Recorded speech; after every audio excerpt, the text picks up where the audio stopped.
हम कभी भी किसी भी सिचुएशन को पूरी तरह से नहीं देखते हैं, किसी भी प्रॉब्लम को पूरी तरह से नहीं देखते हैं, बस उसके एक छोटे से फ्रेगमेंट को देखते हैं और उसके बेस पे अपने कुछ कंक्लूजन्स ड्रॉ कर लेते हैं, जिसकी वजह से जो सोल्यूशन है वो प्रॉपर्ली निकल नहीं पाता है।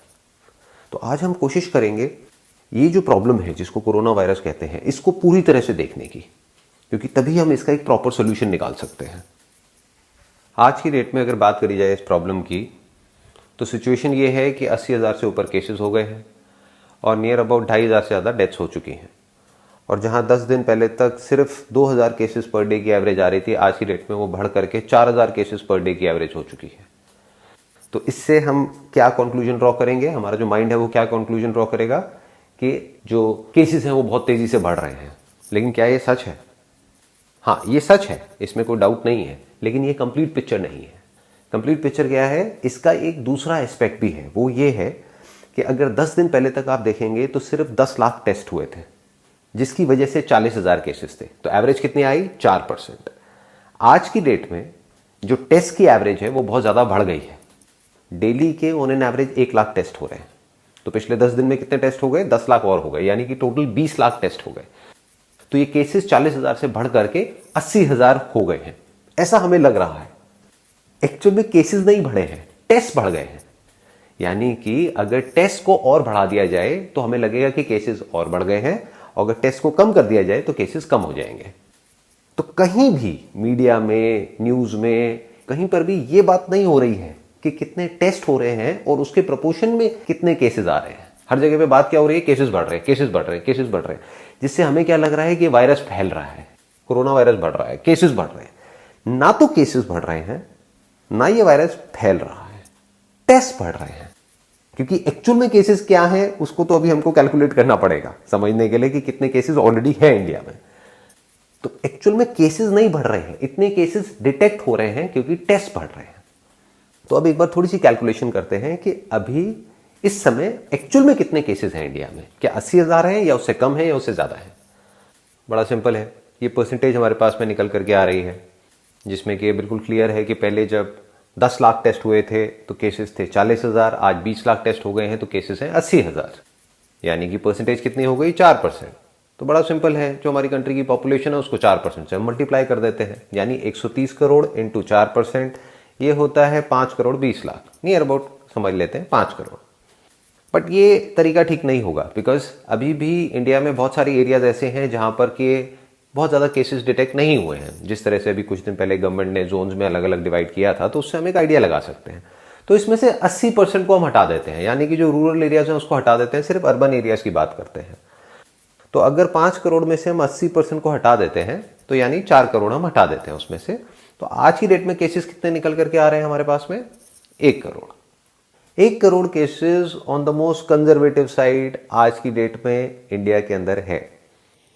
और अब अगर हमने यहां तक कैलकुलेशन कर ली है तो ये बात भी समझने में हमको देर नहीं लगनी चाहिए कि अब इसको रोकने का कोई तरीका नहीं है।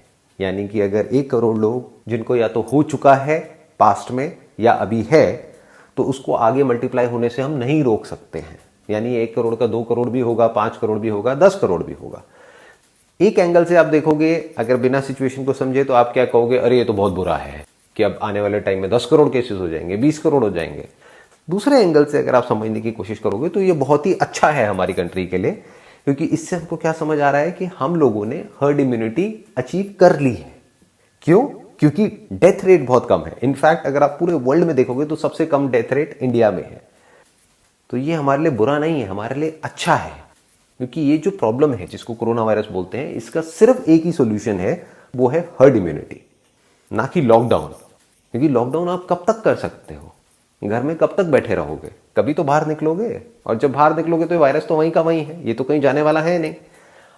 हर्ड इम्यूनिटी का मतलब ये होता है, अगर ज्यादा से ज्यादा लोगों को ये वायरस हो जाता है और उनके अंदर एंटीबॉडीज डेवलप हो जाती हैं इस वायरस से लड़ने के लिए, तो इसका जो स्प्रेड है वो बहुत ही स्लो डाउन हो जाता है।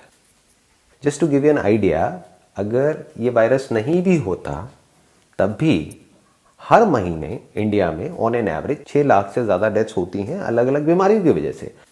हाँ, उसमें ट्रिगर कोई और होता है, कोरोना वायरस नहीं होता, कोई और होता है, कोई और इन्फेक्शन होता है जिसकी वजह से कोई और बीमारी ट्रिगर हो जाती है जो ऑलरेडी किसी न किसी के अंदर होती है। और ये हमारे जो स्टैटिस्टिक्स है, जो डेटा है, वो क्लियरली हमको दिखा रहा है कि ये जो डेथ्स हुई हैं, इसमें से ज़्यादातर डेथ्स वो हैं जो 60 साल से ऊपर हैं। और सिर्फ इतना ही नहीं, वो भी लोग वो हैं जिनके अंदर ऑलरेडी कोई ना कोई बीमारियां पहले से थी। तो इसने सिर्फ ट्रिगर करने का काम किया है, इसकी वजह से डेथ नहीं हुई है। और वो ट्रिगर जरूरी नहीं कोरोना वायरस की वजह से हो, वो नॉर्मल वायरल इन्फेक्शन की वजह से भी ट्रिगर हो सकता है। तो अब सवाल ये उठता है यहाँ पर कि इंडिया में इतना कम डेथ रेट क्यों है, उसके पीछे क्या रीज़न है? उसके पीछे कई रीजंस हैं, लेकिन उसमें सबसे बड़ा रीज़न ये है कि हमारे यहाँ की जो पॉपुलेशन है वो यंग है। यानी कि 90% से ज़्यादा जो पॉपुलेशन है उनकी एज 60 साल से कम है। दूसरा रीज़न क्या है कि हमारी इंडियंस की इम्यूनिटी वैसे ही कंपैरेटिवली स्ट्रांग है वेस्टर्न वर्ल्ड से। जैसे फॉर एग्जांपल बाहर से कोई इंडिया में आता है तो उसको थोड़ा सा भी कुछ खा पी ले तो वो बीमार पड़ जाता है।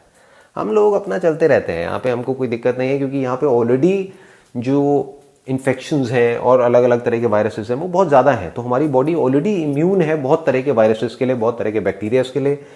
तो this could be another reason. लेकिन रीज़न चाहे कोई भी हो, चाहे वो साइंटिफिकली प्रूवन है या नहीं है, जो हमारे नंबर्स हैं वो हमको क्लियरली ये बता रहे हैं कि इंडिया में डेथ रेट सबसे कम है पूरे वर्ल्ड में।